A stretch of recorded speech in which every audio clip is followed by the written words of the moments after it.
Student, मैं हूं RG. और कैसे हैं आप सब लोग? आई होप आप सभी अच्छे होंगे। और चलते हैं आज की क्लास में विद आरजी सर। और आज की फिजिक्स क्लास में हम लोग जो अवतल दर्पण है उसे आगे कंटिन्यू करेंगे। ओके। लास्ट क्लास में मैंने आपको जो कॉनकेव मिरर है अवतल दर्पण, उससे जो इमेज बनी थी प्रतिबिंब, उसके बारे में बताया था। 6 इमेज के बारे में मैंने आपको बताया था। और आज की क्लास में हम लोग पढ़ते हैं कॉनकेव मिरर अवतल दर्पण के उपयोग के बारे में। तो चलते हैं और हम पढ़ने वाले हैं। नेक्स्ट टॉपिक जो रहेगा आज की क्लास का वो है uses of concave mirror. Okay. Topic है यूजेस ऑफ कॉनकेव मिरर, और इसे हिंदी में क्या बोल सकते हैं? अवतल दर्पण के उपयोग। क्या बोलेंगे? अवतल दर्पण के उपयोग। और एग्जाम की दृष्टि से देखा जाए तो ये क्वेश्चन बहुत इंपॉर्टेंट है। 2 नंबर का क्वेश्चन बनता है यहाँ पे। Usages of concave mirror 2 number का क्वेश्चन आता है। और कॉनकेव मिरर का जो यूज है, हम शेविंग मिरर के तौर पे इसका यूज कर सकते हैं। अंडरस्टैंड? आप शेविंग मिरर के तौर पे इसका यूज कर सकते हैं। कई सारे यूज है, मैं आपको काफी यूज बता रहा हूं, जो आपको ठीक लगे वो आप कर लीजिएगा। तो पहला पॉइंट तो हम पढ़ सकते हैं used as shaving mirror. Okay. Shaving mirror के तौर पे यूज कर सकते हैं। रिफ्लेक्टर के तौर पे भी इसका यूज किया जाता है। तो यूज्ड एज रिफ्लेक्टर यानी कि परावर्तक के रूप में। ठीक है। तो परावर्तक के रूप में भी इसका यूज किया जा सकता है। तो वैसे तो पूछने लायक 2 ही है, लेकिन और भी आप लोग कर सकते हैं। तो यूज्ड एज शेविंग मिरर है, रिफ्लेक्टर है, अंडरस्टूड। और ऑटोमोबाइल्स में भी इसका यूज कर सकते हैं, उनकी हेडलाइट्स में। तो यूज्ड एज हेडलाइट्स, जो आगे की हेडलाइट्स होती हैं, used as headlights in automobiles.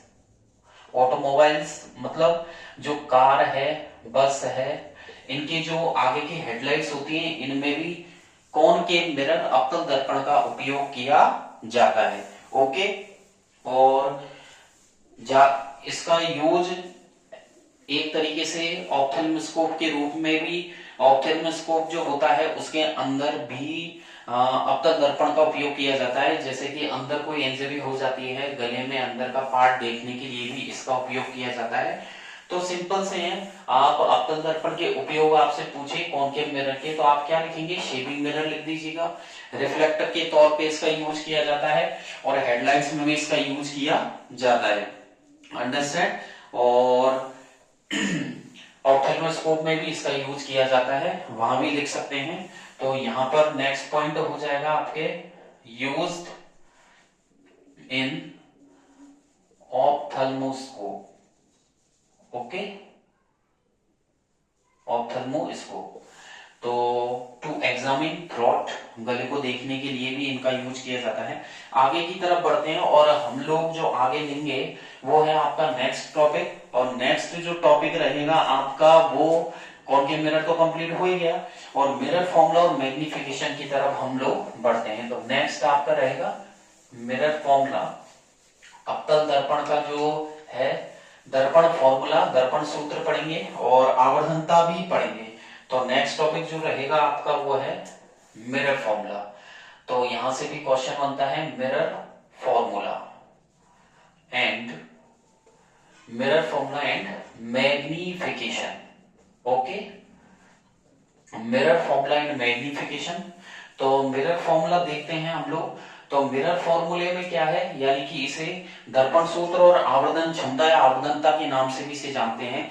और जो मिरर फॉर्मूला होता है वो आपके focal length, u and v तीनों में रिलेशन होता है। ओके। तो मिरर फॉर्मूला जो होता है वो रिलेशन होता है 3 चीजों के बीच में। तो मिरर फॉर्मूला यहां लिख देते हैं, it is the relation. Mirror formula, it is relation between focal length, it is relation between focal length, फिर है डिस्टेंस ऑफ ऑब्जेक्ट, वस्तु की दूरी यानी कि u, फोकल लेंथ यानी कि f, and distance of image, distance of image. ये 3 बातें हैं और 3 यहाँ पर कंपोनेंट्स हैं जिनमें ये रिलेशन पाया जाता है। एक तो हो गया आपके फोकल लेंथ, दूसरा हो गया डिस्टेंस ऑफ ऑब्जेक्ट यू और तीसरा हो गया डिस्टेंस ऑफ इमेज यानी कि v। तीनों में रिलेशन होता है और तीनों की कहां से दूरी निकालेंगे अपन, फ्रॉम द पोल यानी कि पोल से, और इसे ही क्या बोलते हैं, मिरर फॉर्मूला। ठीक है, दर्पण सूत्र की परिभाषा पूछी जाए या मिरर फॉर्मूला क्या होता है आपसे पूछे जाएगा तो डेफिनेशन में तो आप लिख सकते हैं कि mirror formula is the relation between focal length F, distance of object U and distance of image B from the pole, that is called mirror formula. Hindi में पूछे दर्पण सूत्र किसे कहते हैं तो यह है फोकस दूरी और आपके वस्तु की दूरी और प्रतिबिंब की जो दूरी होती है ध्रुव से, तो वहां ध्रुव से जो दूरी होती है इन तीनों में संबंध होता है, उसे दर्पण सूत्र कहा जाता है। अंडरस्टैंड। और इसमें डायरेक्ट आप फॉर्मूला क्या पुट करेंगे, 1/f = 1/v + 1/u, ये आपका फॉर्मूला हो गया। ओके, तो फॉर्मूला क्या रहा, 1/f = 1/v + 1/u। अंडरस्टैंड। यहां पर ये फोकल लेंथ होगी, फोकल लेंथ, ये डिस्टेंस ऑफ इमेज और ये डिस्टेंस ऑफ ऑब्जेक्ट। ओके, आगे की तरफ चलते हैं। ये 1 नंबर का क्वेश्चन है, मिरर फॉर्मूला अच्छे से याद कर लेना, अच्छे से आप इसको याद कर लेना। और मैग्निफिकेशन में चलेंगे तो मैग्निफिकेशन जो होता है, मैग्निफिकेशन का मतलब हिंदी में होता है आवर्धन क्षमता या आवर्धनता, इसे बोलते हैं आवर्धनता। ठीक है, या आवर्धन क्षमता भी आप लोग इसे कह सकते हैं, आवर्धन क्षमता। इसका जो सिंबल होता है वो स्मॉल m होता है और ये एक प्रकार का रेशियो है। किसका रेशियो है, हाइट ऑफ इमेज और हाइट ऑफ ऑब्जेक्ट का रेशियो होता है। तो it is the ratio of height of image, it is the ratio of height of image, height of image to the height of object, to the height of object। Okay, तो देखिए अगर आपसे magnification की परिभाषा पूछे तो magnification की परिभाषा में आप लोग क्या बोलेंगे, it is the relation, it is the relation या it is the ratio. Relation भी है किसमें, हाइट ऑफ इमेज और हाइट ऑफ ऑब्जेक्ट में। और अगर आप डेफिनेशन में बताएं तो it is the ratio of height of image to the height of object is called magnification। ठीक है, और इसका जो डिनोशन है यानी कि इसका जो सिंबल है डिनोशन वो है स्मॉल m। तो आप लिखेंगे स्मॉल m = h'/h। यहां पर जो h' है वो है हाइट ऑफ इमेज, किसकी हाइट है, इमेज की हाइट है, upon height of object. Understand, height of object यानी कि ये एक रेशियो होता है, अनुपात होता है किसी प्रतिबिंब का आकार और उस प्रतिबिंब के आकार का वस्तु के आकार से जो रेशियो होता है वही आवर्धन क्षमता कहलाती है।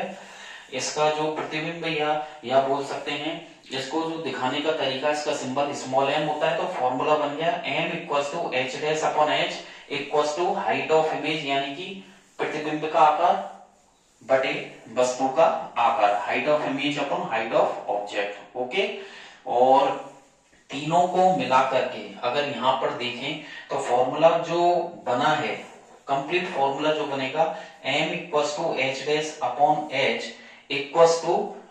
किस किस में, मिरर फॉर्मूले और मैग्निफिकेशन में जो रिलेशन होगा m = h'/h = v-v/u। आया कुछ समझ में, यानी कि आपका जो फॉर्मूला रहेगा किसके लिए, मिरर के लिए, मैग्निफिकेशन फॉर मिरर। दर्पण के लिए मैग्निफिकेशन का फॉर्मूला है m = h'/h = -v/u। ये आपको अच्छे से याद करना है, ये भी 1 नंबर का फॉर्मूला और ये भी 1 नंबर का फॉर्मूला बनता है और इस पे न्यूमेरिकल्स भी आप लोगों के बनेंगे। अंडरस्टैंड। अगर आपके मैग्निफिकेशन का आंसर यदि माइनस में आता है, नेगेटिव साइन आता है यदि आंसर में, यहां पर ध्यान रखने वाली बातें ये हैं, यहां पर मैं स्टार लगा देता हूं, इसको अच्छे से आप नोट कर लीजिएगा और ध्यान रखिएगा। यदि आपके न्यूमेरिकल्स में आंसर मैग्निफिकेशन का, न्यूमेरिकल जब करते हैं अंकित प्रश्न में, यदि नेगेटिव मैग्निफिकेशन की वैल्यू आती है, यहां पर लिख देता हूं मैं, मैग्निफिकेशन की जो वैल्यू है यदि वो नेगेटिव आती है, माइनस में आती है, तो समझ जाना जो इमेज होगी वो कैसी होगी, रियल होगी। कैसी होगी, रियल, यानी कि वास्तविक। यदि आपके आवर्धन क्षमता का जो आंसर है उसमें यदि माइनस आता है, नेगेटिव आता है, तो समझ जाना बनने वाला जो प्रतिबिंब क्या बनेगा, या बनने वाली वस्तु का प्रतिबिंब कैसा होगा, रियल होगा। और यदि आंसर आपका किस में आता है, पॉजिटिव आता है, प्लस में आता है, यदि एम का आंसर आपका प्लस में आता है और आपका यहां पर पॉजिटिव आंसर आता है, तो समझ जाना जो बनने वाली इमेज है, बनने वाली इमेज कैसी बनेगी, वर्चुअल, यानी कि जो इमेज है वो आभासी होगी। अंडरस्टैंड, कैसी होगी, आभासी होगी। ओके, आगे की तरफ बढ़ते हैं। ये कुछ फॉर्मूले थे आपके, ठीक है। और लास्ट जो आपके बचता है यहां पर मिरर से संबंधित अगर हम देखें लास्ट, तो लास्ट आपके बचेगा आपके जो होता है रेडियस ऑफ कर्वेचर और फोकल लेंथ में क्या रिलेशन होता है, ठीक है। तो यहां पर लिख देता हूं रिलेशन, यहां पर लिख देते हैं relation between radius of curvature, radius of curvature, radius of curvature यानी कि वक्रता त्रिज्या, वक्रता त्रिज्या, रेडियस ऑफ कर्वेचर हो गया वक्रता त्रिज्या, and focal length, focal length, और फोकल लेंथ हो गया आपका फोकस दूरी, फोकस दूरी। तो यहां पर किस किस में संबंध, वक्रता त्रिज्या किस किस में संबंध, वक्रता त्रिज्या और फोकस दूरी में संबंध। तो सीधी सी बात है, यहां देख लीजिएगा, ये मैंने कॉनकेव मिरर बनाया है, अवतल दर्पण, और बीच में जो गई है प्रिंसिपल एक्सिस, ये आपका पोल, ये आपका फोकस, और ये आपका सेंटर ऑफ कर्वेचर। ये जो डिस्टेंस होती है पोल और सेंटर ऑफ कर्वेचर के बीच की, इसे बोलते हैं अपन रेडियस ऑफ कर्वेचर। क्या बोलते हैं इसे, रेडियस ऑफ कर्वेचर। अंडरस्टूड। और जो एफ और पी के बीच की लेंथ है ये आपकी हो गई फोकल लेंथ। क्या हो गई, फोकल लेंथ। जैसा कि आपको दिख रहा है स्क्रीन पर, जो फोकल लेंथ है वो कम है और रेडियस ऑफ कर्वेचर ज्यादा है, तो इसका मतलब हम क्या समझ सकते हैं, जो फोकल लेंथ होती है वो क्या होती है, रेडियस ऑफ कर्वेचर की आधी होती है। या आप ऐसे भी बोल सकते हैं, जो रेडियस ऑफ कर्वेचर होता है वो फोकल लेंथ का डबल होता है। आप कैसे भी इसको बोल सकते हैं। तो यानी कि मैं ऐसे भी यहां पर लिख सकता हूं, जो सीपी है, सीपी मतलब रेडियस ऑफ कर्वेचर यानी कि आर, यानी कि सीपी रेडियस ऑफ कर्वेचर मतलब वक्रता त्रिज्या, और एफ पी हो गया आपका यहां पर फोकल लेंथ यानी कि फोकस दूरी। तो सीपी बराबर हम लोग क्या लिख सकते हैं, 2 इंटू एफ पी, यानी कि फोकल लेंथ का डबल हो गया रेडियस ऑफ कर्वेचर, या एफ पी बराबर हम लिख सकते हैं सीपी अपॉन 2, यानी कि रेडियस ऑफ कर्वेचर का आधा। अंडरस्टैंड। तो आर बराबर 2f और एफ बराबर r/2। आपके यहां पर दो फॉर्मूले हो जाते हैं, इनको आप अच्छे से याद कर लीजिएगा। अंडरस्टैंड। और एक यहां पर शॉर्ट आपको दे देता हूं कि r जो है, r is the twice, r is the twice of focal length. ये एक तरीके से शॉर्टकट हो गया, तो इसे याद कर लेना कि जो रेडियस ऑफ कर्वेचर होती है वक्रता त्रिज्या, वो किसका ट्वाइस हो गया, किसका डबल हो गया, फोकल लेंथ का, यानी कि फोकस दूरी का। अब चलते हैं, कुछ आपको बेसिक न्यूमेरिकल्स बताता हूं मैं यहाँ पर। बेसिक न्यूमेरिकल्स में ये है, देख लीजिएगा एक बार। अब आपको कैसे, तो अवतल जो दर्पण है या जो दर्पण सूत्र है, दर्पण सूत्र का कैसे हम लोग यूज करेंगे क्वेश्चंस में, न्यूमेरिकल्स में किस तरीके से आपसे पूछा जा सकता है, और आप किस तरीके से इसका यूटिलाइजेशन फॉर्मुलेट करेंगे। न्यूमेरिकल्स में आने के चांसेस काफी हैं, न्यूमेरिकल्स आएगा ये तो श्योर है कि न्यूमेरिकल्स मिरर पे डेफिनेटली है, और किस तरीके से है वो देख लीजिएगा। जैसे यहां पर लिख देते हैं न्यूमेरिकल्स, ठीक है, यानी कि आंकिक प्रश्न, और आंकिक प्रश्न जो पूछे जाएंगे, और आंकिक प्रश्न में क्या होगा, जैसे आपको दे दे आर और एफ का आंकिक प्रश्न देखें, तो जैसे आपको दे दे कि कोई कॉनकेव मिरर है, और कॉनकेव मिरर मतलब अवतल दर्पण है, और अवतल दर्पण की जो फोकल लेंथ है, फोकल लेंथ जो दे रखी है स्मॉल एफ बराबर आपको दे दे 10 सेंटीमीटर। ओके, तो आपको दे दे कि कॉनकेव मिरर अवतल दर्पण की फोकल लेंथ 10 सेंटीमीटर है, तो उसका रेडियस ऑफ कर्वेचर यानी कि आर निकाल के बताइए। ठीक है, आपको अवतल दर्पण की जो फोकल लेंथ है वो आपको दे रखी है एफ बराबर 10 सेंटीमीटर दे दे, तो आपसे रेडियस ऑफ कर्वेचर निकलवाएं तो आप क्या करेंगे, सबसे पहले तो क्वेश्चन को कम से कम 2 से 3 बार अच्छे से रीड आउट करना है। ठीक है, ऐसा नहीं कि देखा कॉनकेव मिरर और चलो करते हैं। ठीक है, कई बार क्या जल्दी में हो सकता है कि कोई वर्ड मिस हो गया हो, आपने किसी शब्द पे ध्यान नहीं दिया हो और आपने पढ़ लिया वहां पे और नहीं कर पाए, तो प्रॉब्लम हो जाएगी कि हमें प्लस करना था या माइनस करना था। इसलिए कम से कम क्वेश्चन को 2 या 3 या 4 बार तो उसको रीड आउट अच्छे से केयरफुली रीड कीजिए, सावधानी पूर्वक उसे पढ़ें, उसके पश्चात आंसर दें। तो देखिए फोकल लेंथ है एफ बराबर 10 सेंटीमीटर, तो सबसे पहले तो कॉनकेव मिरर देख लेते हैं। ये रहा कॉनकेव मिरर, अंडरस्टैंड, बीच में प्रिंसिपल एक्सिस, ये आपका पी, ये आपका एफ और ये आपका सी।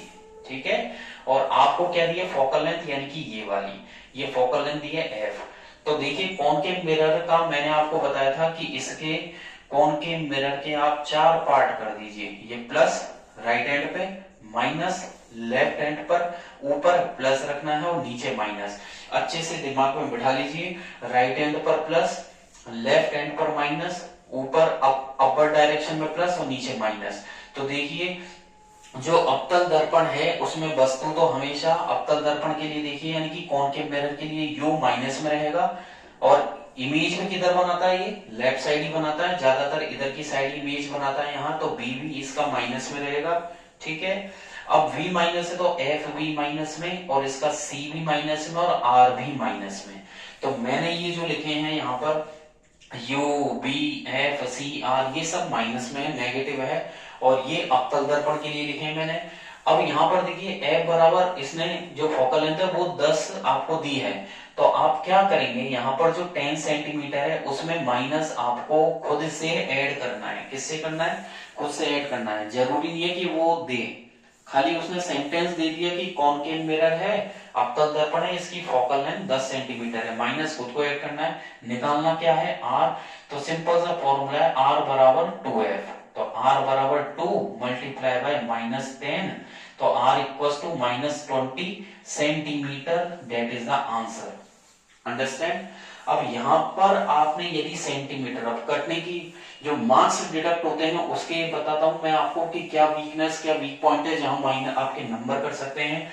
यदि आपने यहाँ पर r बराबर -20 लिख के छोड़ दिया जल्दी में, सेंटीमीटर को यहाँ शो नहीं किया, सेंटीमीटर नहीं लिखा, तो यहाँ पर यूनिट्स के नंबर डिडक्ट किए जाते हैं। ठीक है, तो आप यूनिट को मेंशन करें, अच्छे से करें। ठीक है, -20 सेंटीमीटर, और चेक, क्रॉस चेक कैसे कर सकते हैं कि क्या हमारा दिया हुआ आंसर सही है, क्या हमारी वक्रता त्रिज्या या रेडियस ऑफ कर्वेचर प्लस में आनी चाहिए या माइनस में। तो उसके लिए आप चले जाएं यहाँ पर, इन साइनों पर चले जाएं जो मैंने आपको बताए थे, ये वाले साइन। ठीक है, आर हमेशा माइनस में आएगी, तो आर भी हमारा माइनस में आंसर आया अवतल दर्पण से, तो इसका मतलब करेक्ट है कि हमारा जो किया हुआ आंसर है वो बिल्कुल परफेक्ट है। ठीक है, और परफेक्ट आपको यहाँ पर नंबर मिलेंगे बिल्कुल। आगे की तरफ हम बढ़ते हैं, यदि अगर मिरर फॉर्मूले पे ले क्वेश्चन, अब मिरर फॉर्मूले पे भी आपको क्वेश्चन करके बता देता हूँ। ये तो आर और एफ में रहा, और जरूरी नहीं है कि आपसे आर ही निकलवाए। ठीक है, आपसे यदि एफ भी निकलवाए तो आप लोग निकाल सकते हैं। वो किस तरीके से निकालोगे आप एफ, उसका भी सिंपल तरीका है, बिल्कुल सिंपल तरीका है। कैसे, यदि आपको दे दे कि कॉनकेव मिरर, ठीक है, यदि आपको दे दे कॉनकेव मिरर, और कॉनकेव मिरर मतलब अवतल दर्पण, और इसकी यदि आर दे दे आपको, ठीक है, आर -30 सेंटीमीटर, और पूछे आपसे एफ, तो सिंपल सा फॉर्मूला है आर बराबर 2f और एफ बराबर r/2। अंडरस्टैंड। माइनस दे तो नो प्रॉब्लम, नहीं दे तो आप खुद से लगा दीजिएगा, ऑलरेडी उसने माइनस दिया है, तो r/2, तो अगर वो क्वेश्चन में दे दे माइनस तो दैट इज नो प्रॉब्लम, फिर आप तो डायरेक्ट आपको फॉर्मूला पुट करना है और आंसर निकालना है। और यदि नहीं दिए तो आपको खुद से उसमें माइनस ऐड करना पड़ेगा। तो f बराबर r/2 minus 30/2 equal to minus 15 centimetre. ठीक है, माइनस आ चुका है, that is the correct answer. और सिस्टमेटिक करें, सारी चीज लिखें। मिरर फॉर्मूले में किस तरीके से क्वेश्चन आता है, तो मिरर फॉर्मूले पे देख लीजिएगा आप लोग, मिरर फॉर्मूले में किस तरीके से पूछ सकता है दर्पण सूत्र के आधार पे। तो यहां लिख देते हैं मिरर फॉर्मूले based numericals, mirror formula based numericals. Simple ही है, ठीक है, ज्यादा टफ नहीं है, प्रैक्टिस कीजिएगा। और मिरर फॉर्मूला है 1/f equals to 1/v plus 1/u। ये आपका मिरर फॉर्मूला हो चुका है। यहाँ पर f फोकस दूरी हो गया, फोकल लेंथ, b जो है वो डिस्टेंस ऑफ इमेज है, प्रतिबिंब की दूरी, u डिस्टेंस ऑफ ऑब्जेक्ट है, यानी कि वस्तु की दूरी। तो बढ़ते हैं, अगर आपको दे दे क्वेश्चन, मैं यहाँ पर उत्तल दर्पण के भी आपको सॉल्व करके बताऊंगा। कॉनकेव मिरर के लिए, कॉनकेव मिरर है एक, और उसके लिए आपको दे दे उसकी फोकल लेंथ दे दे कॉनकेव मिरर की, कि उसकी फोकल लेंथ है 30 सेंटीमीटर। ठीक है, कॉनकेव मिरर है और फोकल लेंथ दे दे आपको 30 सेंटीमीटर, और आपको दे दे कोई वस्तु रखी है 20 सेंटीमीटर पे। ठीक है, आपसे क्या पूछे, v, क्या पूछे उसमें, v। तो भैया एक अवतल दर्पण है जिससे कि कोई वस्तु रखी हुई है 20 सेंटीमीटर पर, और उसकी फोकल लेंथ है 30 सेंटीमीटर। फोकस दूरी तो आपसे पूछ रहा है प्रतिबिंब की दूरी। कौन सा मिरर है, अवतल दर्पण, कॉनकेव मिरर है। तो आप क्या लिखेंगे, सबसे पहले तो हमें करना given date. Given date means जो दिया गया है। ठीक है, दिया गया है, क्या दिया गया है, f बराबर 30। ठीक है, ये उसने दिया है। अब हमें एडिशनल क्या करना है, कॉनकेव मिरर ये होता है, ये पोल, ये f और ये c, इसके pfc लेफ्ट साइड है। कॉनकेव मिरर का u माइनस होता है, v minus, f minus, c minus, r minus. तो आप क्या करेंगे, f के आगे माइनस खुद से ऐड करेंगे। अंडरस्टैंड, u के आगे माइनस आपको ऐड करना ही है, क्योंकि वस्तु चाहे मिरर का केस हो चाहे लेंस का केस हो, वस्तु जो u है सिंपल डिस्टेंस ऑफ ऑब्जेक्ट, उसमें आप माइनस खुद से ऐड कर देंगे। अंडरस्टैंड, आगे चलते हैं। यहां पर लिखेंगे यूजिंग मिरर फॉर्मूला, यानी कि दर्पण सूत्र का यूज करेंगे। Using mirror formula 1/f equals to 1/v plus 1/u। आपको निकालना क्या है, v, तो जिसको निकालना हो उसको वहीं छोड़ दीजिए। 1/v इक्वल्स टू 1/f, और 1/u जो प्लस का है इसको इधर ट्रांसफर कर दीजिए, माइनस का 1/u। ओके, तो हम इसे ऐसे लिख सकते हैं, देख लीजिएगा, 1/v equals to 1/f minus 1/u। ये इक्वेशन इस तरीके से हो जाएगी। यहां पर मैं इसको डायरेक्ट यहां लिख देता हूं, 1/v equals to 1/f minus 1/u। Understand, इसमें वैल्यू पुट कर दीजिए, 1/v तो निकालना है, f की वैल्यू माइनस 1/30 माइनस, और u की वैल्यू ब्रैकेट में minus 20। 1/b equals to minus के 1/30 minus minus plus 1/20। 1/b equals to LCM लीजिए 60, 20 और 30 का एलसीएम कितना आएगा, 60 आ जाएगा आपका। तो 32 जा 60 माइनस 2 प्लस 23 जा 60, 3 को इससे मल्टीप्लाई कीजिए, इसको सॉल्व करेंगे तो प्लस 3 है माइनस 2 है, ऐड करेंगे तो 1/60। अंडरस्टैंड, अब 1/60 जो है आपके यहां पर ये देखिएगा 1/v माइनस प्लस हो गया है, और v इक्वल्स टू 1/60। यहां पर v इक्वल्स टू 60, और कॉनकेव मिरर है तो यहां पर जो फोकल लेंथ है माइनस है, और 1/f equals to 1/v plus 1/u। Okay, हाँ, यहां पर 1/v equals 1/f minus 1/f minus 1/u equals to 1/v। तो 1/f रखेंगे माइनस 20 और माइनस के 30 हो गया, minus minus plus 1/20 equals to 1/v। तो यहां पर लेंगे तो यहाँ पर आपका हो जाएगा 60 -2 प्लस, ठीक है।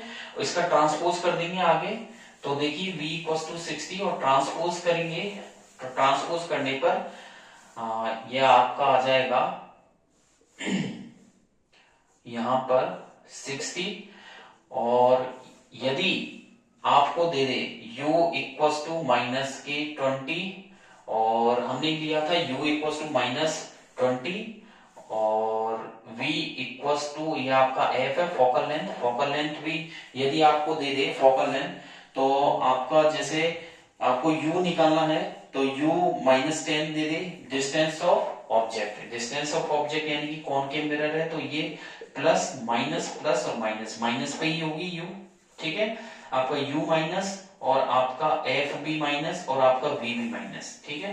एक क्वेश्चन और ले लेते हैं, एक क्वेश्चन और ले लेते हैं, यदि कॉनकेव मिरर से ही एक क्वेश्चन और ले लेते हैं कि यदि आपको दे दे कॉनकेव मिरर के लिए f इक्वल टू -10 सेंटीमीटर, और ये है मैं ले लेता हूं कॉनकेव मिरर के लिए, ओके। कॉनकेव मिरर के लिए f इक्वल टू -10 और आपसे कह दे v इक्वल टू -20, तो u निकाल के बताइए, तो वही मिरर फॉर्मूला यूज कर लो।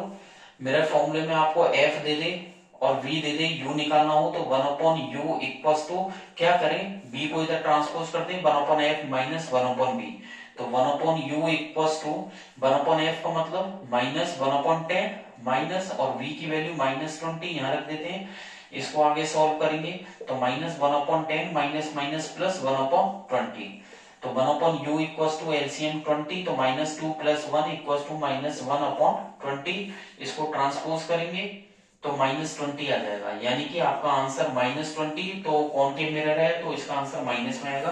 पहले वाले क्वेश्चन में भी वहां पर जो आंसर आएगा वो बी का माइनस में ही आंसर आएगा, ठीक है। तो यहां पर इससे क्लियर होता है, और यदि आपको दे दे और क्वेश्चन देख लेते हैं, यदि आपको यहां पर पूछ ले कि आपको कोई वस्तु रखी हुई है और u बराबर क्या दे दे, यहां पर u बराबर -10 सेंटीमीटर दे दे, आपको तीनों कंडीशन में कुछ भी पूछ सकता है, u बराबर क्या दे दे -10 दे दे, और आपको f बराबर -15 सेंटीमीटर दे दे और v पूछे, तो उस केस में क्या करोगे आप, वही 1/f equal to 1/v plus 1/u, mirror formula हो गया। निकालना क्या है, v निकालना है, तो जिसको निकालना है उसको वहीं रहने दीजिए, u को इधर ले आइए 1/f माइनस 1/u, इसको मैं ऐसे लिख सकता हूं 1/v equal to 1/f minus 1/u, और तो 1/v इक्वल टू f की वैल्यू -1/15 माइनस u की वैल्यू -10, तो 1/v equal to -1/15 minus minus plus 1/10। Finally आपके क्या रह गया, फाइनली हमारे रह गया ये इक्वेशन, यहां लिख देते हैं 1/v इक्वल टू -1/15 प्लस 1/10, तो 1/v इक्वल टू एलसीएम ले लेते हैं 30, तो -2 + 3 क्या आया, माइनस ये आया आपका माइनस के जो 1/15 है, तो आपका बी का जो आंसर है वो किस में आया, देखिएगा 1/30, तो v इक्वल टू 30, यानी कि कॉनकेव मिरर से जो v का आंसर आपका किस में आएगा माइनस में, लेकिन यहां पर v का आंसर क्या आया है, और ये कॉनकेव मिरर नहीं है, फिर इस केस में ये कॉनकेव मिरर नहीं होगा, ये कॉन्वेक्स मिरर होगा, ठीक है। क्या होगा, कॉन्वेक्स मिरर, क्योंकि कॉन्वेक्स मिरर जो होता है, और आपको जो पहले वाला क्वेश्चन था ना, सबसे पहले वाला जो न्यूमेरिकल मैंने करवाया था उसमें भी आपका आंसर क्या आया था 60 आया था, और हमारा आंसर प्लस में आ रहा था, तो उस केस में भी आपका कॉन्वेक्स मिरर ही था, क्योंकि देखिए आपको दिखा, यहाँ पर मैं एक बार स्क्रीन पर दिखा देता हूँ, जो आपका कॉन्वेक्स मिरर होता है, कॉन्वेक्स मिरर के भी 4 पार्ट करेंगे, प्लस माइनस प्लस और माइनस, ठीक है। कॉन्वेक्स मिरर के लिए u माइनस होता है, u माइनस होगा, ये क्या करता है, डाइवर्ज करता है, डाइवर्ज करता है तो इसकी जो इमेज बनती है वो इमेज किधर की साइड बनती है, राइट साइड, तो इसका v प्लस में होता है, और इसका v प्लस तो f भी प्लस में होगा, अंडरस्टैंड, इसका c प्लस में और r भी प्लस में। उत्तल दर्पण से जो u होता है वस्तु माइनस पे होगी, v प्लस पे होगा, v प्लस है तो f भी प्लस पे होगा, c भी प्लस पे होगा और r भी प्लस पे होगा। जो हमारा फर्स्ट वाला न्यूमेरिकल का आंसर प्लस में आ रहा था, तो वो कॉन्वेक्स मिरर का न्यूमेरिकल था। कॉनकेव के केस में v माइनस में होता है, कॉन्वेक्स के केस में v प्लस में। यहाँ पर हमारा आंसर 30 सेंटीमीटर है, तो ये कॉन्वेक्स मिरर का क्वेश्चन है। और इमेज कैसी बनेगी, वर्चुअल एंड इरेक्ट, क्योंकि आपका जो उत्तल दर्पण है वो वर्चुअल एंड इरेक्ट इमेज बनाता है। अंडरस्टैंड। तो इमेज बनेगी वर्चुअल एंड इरेक्ट बनेगी, यानी कि आभासी बनेगी, और इरेक्ट का मतलब सीधी बनेगी। तो ये कुछ न्यूमेरिकल्स थे जो उत्तल दर्पण और अवतल दर्पण पर बेस्ड थे, यानी कि दर्पण पर बेस्ड थे, कॉन्वेक्स और कॉनकेव मिरर के आधार पर थे। तो इनमें से भी आपके 2-2 नंबर के न्यूमेरिकल्स निकल के आ रहे हैं, ठीक है। और आर और एफ वाला न्यूमेरिकल यदि दो छोटा है न्यूमेरिकल तो 1 नंबर का तो श्योर है कि 1 नंबर में दे दे। अंडरस्टैंड। आगे की तरफ हम जो इमेज पढ़ने वाले हैं, मैं आपको पढ़ाऊंगा कॉन्वेक्स मिरर से। किससे पढ़ाऊंगा मैं आगे आपको, कॉन्वेक्स मिरर। कॉन्वेक्स मिरर मतलब आपको मैं उत्तल दर्पण के आधार पे जो बनने वाले प्रतिबिंब है उनको बताने वाला हूं। अंडरस्टैंड। तो आज की क्लास में इतना ही करेंगे। नेक्स्ट क्लास में मैं आपको फिजिक्स की जो क्लास होगी नेक्स्ट, उसमें मैं आपको कॉन्वेक्स मिरर से बनने वाले जो प्रतिबिंब है, इमेज जो बनेगी कैसी बनेगी, वस्तु कहाँ स्थित होगी, बनने वाली जो इमेज है, ठीक है, वो कैसी होगी, वर्चुअल होगी, इरेक्ट होगी या रियल होगी, कैसी होगी, छोटी होगी वस्तु से, बड़ी होगी, उसी साइड बनेगी मिरर के या पीछे की तरफ बनेगी। तो जो भी है सारे डाउट्स मैं नेक्स्ट क्लास में आपको निकाल दूंगा, यहाँ पर कर दूंगा क्लियर। आज की क्लास में तय करेंगे तो बनेंगे। तो चलते हैं, फिर बने रहिए आरजी सर के साथ। और आपको यदि क्लास अच्छी लगी हो तो लाइक कीजिएगा और बेल आइकन पर जरूर क्लिक कर दीजिएगा, जिससे आपको मेरे अपडेट्स मिलते रहें। डिस्क्रिप्शन बॉक्स में मैंने अपनी लिंक दी हुई है, जिससे आपको वहां से क्लिक करके टेलीग्राम पेज पे लेके जाएगा, वहां से क्वेश्चंस भी आप रीड आउट कर सकते हैं। तो आज की क्लास में इतना ही और चलते हैं, ठीक है, बाय बाय, थैंक यू। और क्वेश्चन जरूर करते रहना, है ना, क्वेश्चन की प्रैक्टिस करनी है। Thank you.